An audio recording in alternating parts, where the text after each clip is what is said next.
Today's Bible reading is Acts chapter 7, verses 1 through 19, and Job chapters 1 through 3. Acts chapter 7, verses 1 through 19. Then the high priest asked Stephen, "Are these charges true?"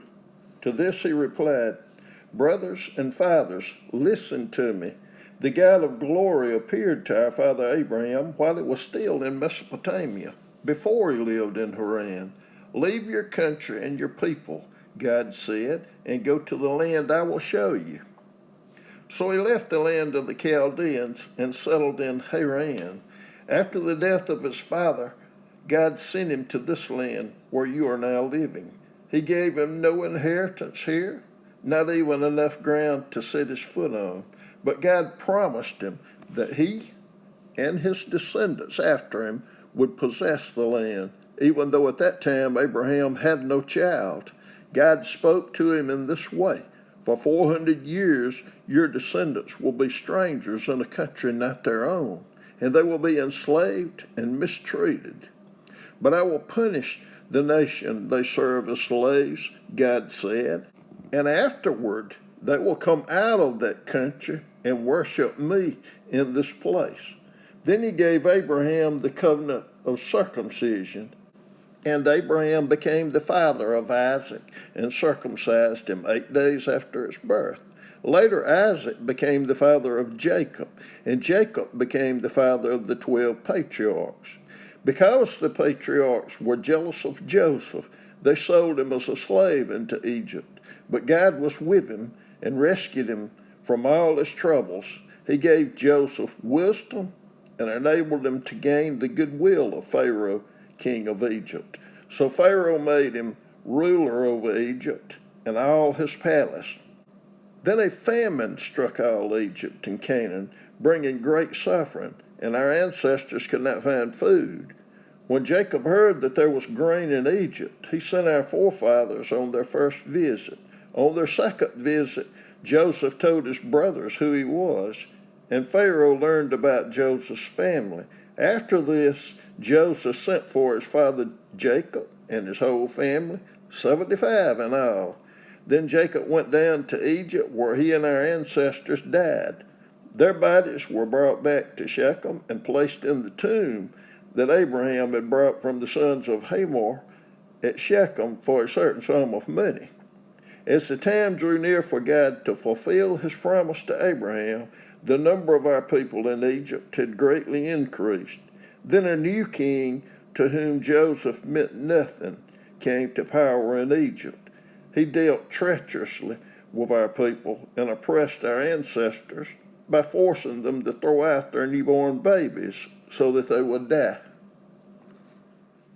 Job chapter 1. In the land of Uz, there lived a man whose name was Job. This man was blameless and upright. He feared God and shunned evil.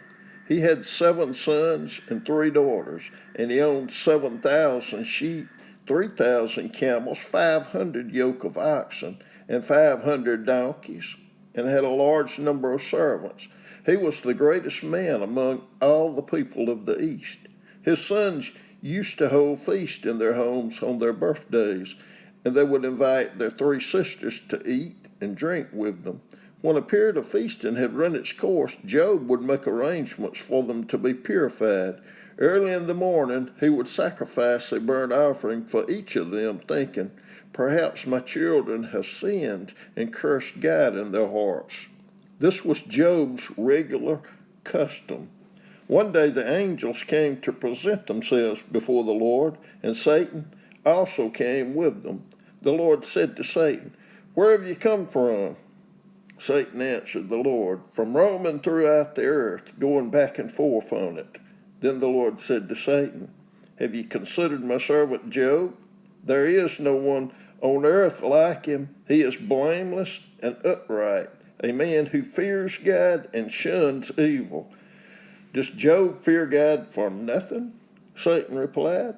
'Have you put a hedge around him and his household and everything he has? You have blessed the work of his hands, so that his flocks and herds are spread throughout the land. But now stretch out your hand and strike everything he has, and he will surely curse you to your face. The Lord said to Satan, Very well then, everything he has is in your power, but on the man himself do not lay a finger. Then Satan went out from the presence of the Lord.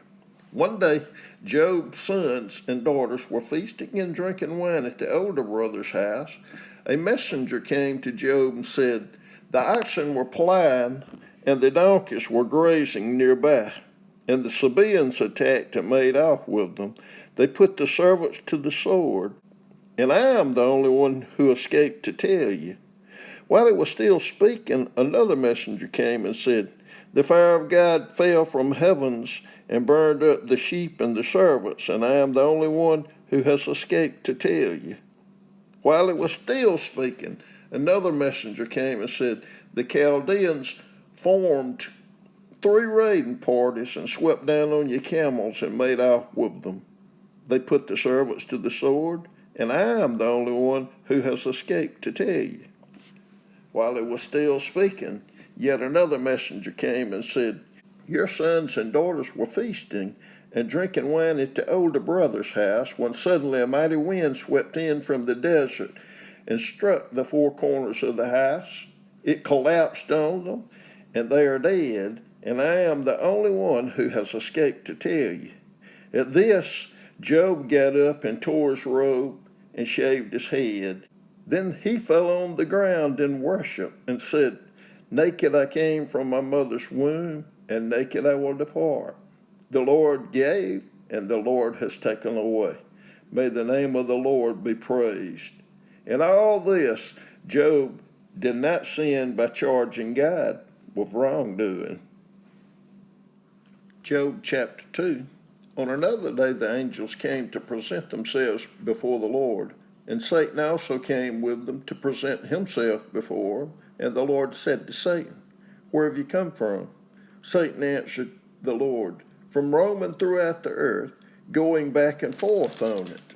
Then the Lord said to Satan, Have you considered my servant Job? There is no one on earth like him. He is blameless and upright, a man who fears God and shuns evil, and he still maintains his integrity, though you incited me against him to ruin him without any reason. Skin for skin, Satan replied. A man will give all he has for his own life. But now stretch out your hand and strike his flesh and bones, and he will surely curse you to your face. The Lord said to Satan, Very well then, he is in your hands, but you must spare his life. So Satan went out from the presence of the Lord and afflicted Job with painful sores from the soles of his feet to the crown of his head. Then Job took a piece of broken pottery and scraped himself with it as he sat among the ashes. His wife said to him, Are you still maintaining your integrity? Curse God and die. He replied, You're talking like a foolish woman. Shall we accept good from God and not trouble?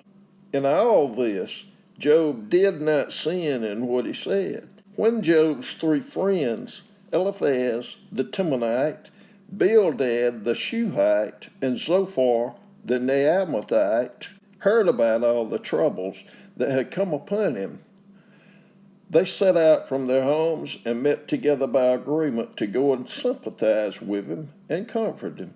When they saw him from a distance, they could hardly recognize him. They began to weep aloud, and they tore their robes and sprinkled dust on their heads. Then they sat on the ground with him for 7 days and 7 nights. No one said a word to him, because they saw how great his suffering was. Job chapter 3. After this, Job opened his mouth and cursed the day of his birth.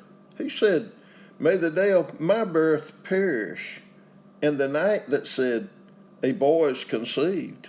That day may it turn to darkness. May God above not care about it. May no light shine on it. May gloom and utter darkness claim it once more. May a cloud settle over it. May blackness overwhelm it. That night May thick darkness seize it. May it not be included among the days of the year, nor be entered in any of the months. May that night be barren. May no shout of joy be heard in it. May those who curse days curse that day. Those who are ready to rouse Leviathan, may its morning stars become dark. May it wait for daylight in vain and not see the first rays of dawn. For it did not shut the doors of the womb on me to hide trouble from my eyes. Why did I not perish at birth and die as I came from the womb? Why were there knees to receive me and breasts that I might be nursed? For now I would be lying down in peace. I would be asleep and at rest with kings and rulers of the earth, who built for themselves places now lying in ruins with princes who had gold, who filled their houses with silver. Why was I not hidden away in the ground like a stillborn child, like an infant who never saw the light of day? There the wicked cease from turmoil, and there the weary are at rest. Captives also enjoy their ease. They no longer hear the slave driver shout. The small and the great are there, and the slaves are freed from their owners. Why is light given to those in misery, and life to the bitter of soul? To those who long for death that does not come, who search for it more than for hidden treasure, who are filled with gladness and rejoice when they reach the grave. Why is life given to a man whose way is hidden, whom God has hedged in? For sighing has become my daily food. My groans pour out like water. What I feared has come upon me. What I dreaded has happened to me. I have no peace, no quietness. I have no rest, but only turmoil.